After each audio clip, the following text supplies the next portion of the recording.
Olá! Neste vídeo vamos falar sobre o transporte nas plantas, nomeadamente sobre a estrutura e função dos tecidos condutores, o xilema e o floema. Eu sou a Telma Rodrigues, sou professora de Biologia e Geologia e vou tentar ajudar. O reino Plantae, ou o reino das plantas, possui uma enorme diversidade, desde plantas muito pequenas, como a lentilha d'água, com alguns milímetros de comprimento, até às grandes sequoias que podem atingir cerca de 100 metros de altura. Pensa-se que as plantas evoluíram a partir de algas verdes e foram adquirindo características que lhe conferiram cada vez maior independência da água, nomeadamente com a evolução de uma cutícula cerosa que permitiu impermeabilizar as plantas, protegendo-as da dessecação. As briófitas são as plantas mais simples, sem vasos condutores, como os musgos, enquanto as pteridófitas, os fetos, já possuem vasos condutores, mas não têm sementes nem flores. As gimnospérmicas e as angiospérmicas são plantas com vasos condutores e com sementes, tendo as angiospérmicas também flores e frutos. Atendendo agora às plantas vasculares, quais é que são as substâncias que elas transportam? As plantas transportam água e sais minerais que constituem solutos indispensáveis à realização da fotossíntese. A esta solução denomina-se seiva bruta. As plantas transportam ainda substâncias orgânicas, o alimento produzido pela fotossíntese, juntamente com água, que constitui a seiva elaborada.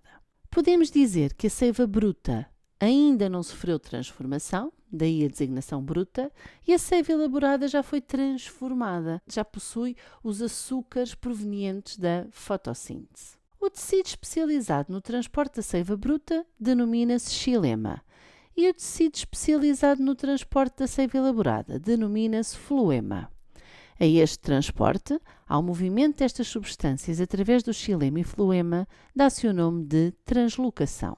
O xilema, também conhecido como lenho, daí a terminologia lenha para a madeira, é um tecido vascular responsável pela condução da seiva bruta desde as raízes até às folhas e outras partes da planta, num sentido principalmente ascendente. O xilema é constituído principalmente por traqueídeos e vasos xilémicos ou elementos dos vasos, juntamente com algumas fibras linhosas que dão sustentação ao tecido e o parênquima linhoso. Estes tecidos são constituídos por células mortas, com exceção do parênquima linhoso, que são as únicas células vivas do xilema, que têm uma função de reserva e transporte local.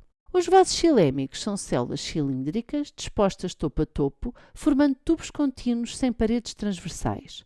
Os traqueídeos são células de forma mais alongada. Todas estas células têm paredes celulares espessadas com lignina, tornando-as resistentes e impermeáveis. Já o floema oliber é um tecido condutor responsável pelo transporte da seiva elaborada desde os órgãos produtores, que são normalmente as folhas, até aos locais de consumo ou armazenamento. Desta forma, pode ter vários sentidos. É constituído pelas células dos tubos crivosos, pelas células companhia, pelo parênquima floémico e fibras librinas. O floema é constituído por células vivas, sendo as fibras librinas as únicas células mortas do floema, que, tal como as fibras linhosas do xilema, dão suporte ao floema. As células dos tubos crivosos são células também dispostas topo a topo, formando os tubos crivosos. Apresentam as paredes transversais perfuradas, de forma a permitir a passagem de substâncias entre as células, e formam as placas crivosas. O nome vem de crivo, que é uma espécie de peneira. Estas células apresentam um citoplasma reduzido e, frequentemente, não têm núcleo. As células de companhia estão localizadas junto às células dos tubos crivosos, com as quais mantêm ligações citoplasmáticas. Auxiliam no funcionamento e manutenção dos tubos crivosos, fornecendo energia e regulando o transporte de substâncias. Os tecidos condutores têm continuidade em toda a planta, raiz, caule e folhas, permitindo a circulação da seiva xilémica e da seiva floémica. Os elementos que constituem estes tecidos agrupam-se em conjuntos designados por feixes condutores, os quais ocupam posições relativas diferentes nos vários órgãos da planta.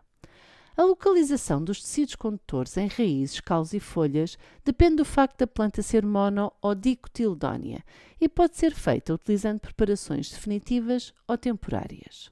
No caso das raízes de plantas dicotiledóneas, os feixes são simples e alternos, onde o xilema ocupa uma posição mais interna em relação ao floema.